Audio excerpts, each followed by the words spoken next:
හැමෝටම සුබ දවසක්. සොයමිත් සකෝ මගේ YouTube channel එකට සාදරයෙන් පිළිගන්නවා. මේ දිනවල ඛේදජනක සිදුවීම් කිහිපයක් වාර්තා වුණා. එයින් එකක් පිළිබඳවයි මම අද වීඩියෝවෙන් ගෙනෙන්නේ. වැඩිහිටියන්ගේ නොසැලකිලිමත්කම නිසාවෙන් පුංචි මල් කැල්කුලකට ජීවිතය අහිමි වුණා. ඒ පිළිබඳව වාර්තා වූ ප්‍රවෘත්තියක් නරඹමු. නුගේගොඩ ප්‍රදේශයේ හෝටලයක පිහිනුම් තටාකයක ගිලීමෙන් පස් හැවිරිදි තෙනුජ නිර්වාණ දරුවාට අවාසනාවන්ත ලෙස සිය දිවි අහිමි වුණේ පෙරේදා දිනේදී.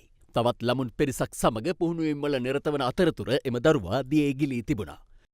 සිද්ධිය සම්බන්ධයෙන් සැකකරුවන් 7 දෙනෙකු මිරිහාන පොලිසිය ඊයේ පස්වරුවේ අත්අඩංගුවට ගත්තා.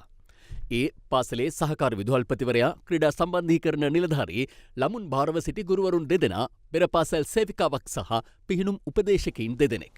සැකකරුවන් 7 දෙනා අද නුගේගොඩ මහේස්ත්‍රාත් අධිකරණයට ඉදිරිපත් කෙරුණා.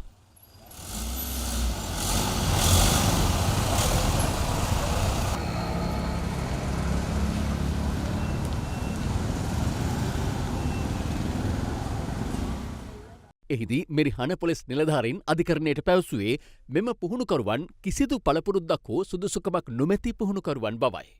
ස්වාමීනි, මෙවැනි පුහුණුකරුවන් බදවා ගැනීමෙන් පාසලේ සහකාර විදුහල්පතිවරයා සිය වගකීම් පැහැර හැර තිබෙනවා. පුහුණුකරුවෙක් වුණාම පුහුණු කාල සීමාව පුරාවටම ඔහුට දරුවන් සම්බන්ධයෙන් වගකීමක් තිබෙනවා.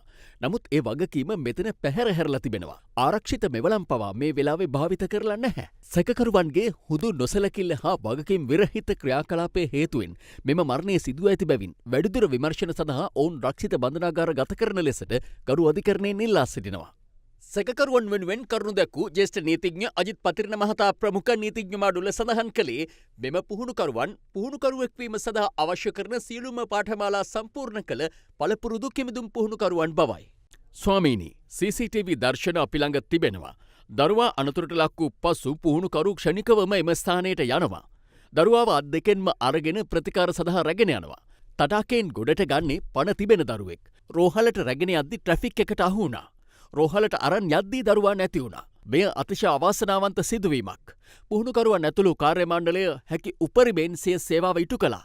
එම නිසා මෙම අවස්ථාවේදී සැකකරුවන්ට ඇප ලබා දෙන මෙන් අධිකරණයෙන් ඉල්ලා සිටිනවා. දෙපාර්ශ්වයේ කරුණු සලකා බැලූ නුගේගොඩ මහේස්ත්‍රාත්වරිය සැකකරුවන් නිදහස් කිරීම විමර්ශනවලට බාධාවක් බැවින් ඔවුන් ලබන 22 වෙනිදා දක්වා ආරක්ෂිත බන්ධනාගාර ගත කරන ලෙසට නියෝග කළා.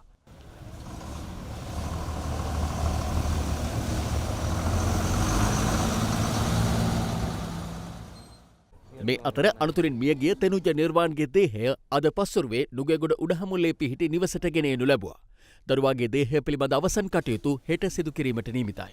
වැඩිහිටි අය කිහිප දෙනෙකු අසල සිටලත් මෙවැනි සිදුවීමක් වීම ඔවුන්ගේ වැරැද්දක් විදිහට තමා මට නම් හැඟී යන්නේ. මේ සඳහා නිවැරදි අධිකරණ තීරණයක් ලැබිය යුතුයි. පීනන්න වගේම ජීවිත ආරක්ෂාව ගැන ඉගෙන ගන්න කැමති අයට පුළුවන් මගේ වීඩියෝ නරඹා ඉගෙන ගන්න උත්සාහ කරන්න. තව දෙයක් තමයි මගේ අදහසක් තියෙනවා අස්වැසුම තියෙන වගේම අඩු ආදායම් ලාභී ළමයින්ට නොමිලේ උගන්වන්න. හැබැයි පෝල් ෆී එක නම් ගෙවා ගන්න ඕනේ.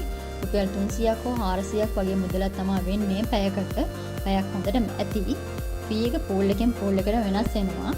ළමයි 5 දෙනෙක් නම් අඩුම ඉන්නවා නම් හොඳයි. අනේ දීගම් ප්‍රදේශයේ එයාට ඉන්න ළමයින්ට දෙමාපියන්ට පුළුවන් මගේ සෝෂල් මීඩියා හරහා මට කතා කරන්න.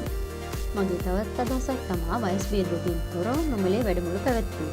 කැමතිකත්වයේ ඉන්නවනම් මගේ සෝෂල් මීඩියා හරහා මට කතා කරන්න.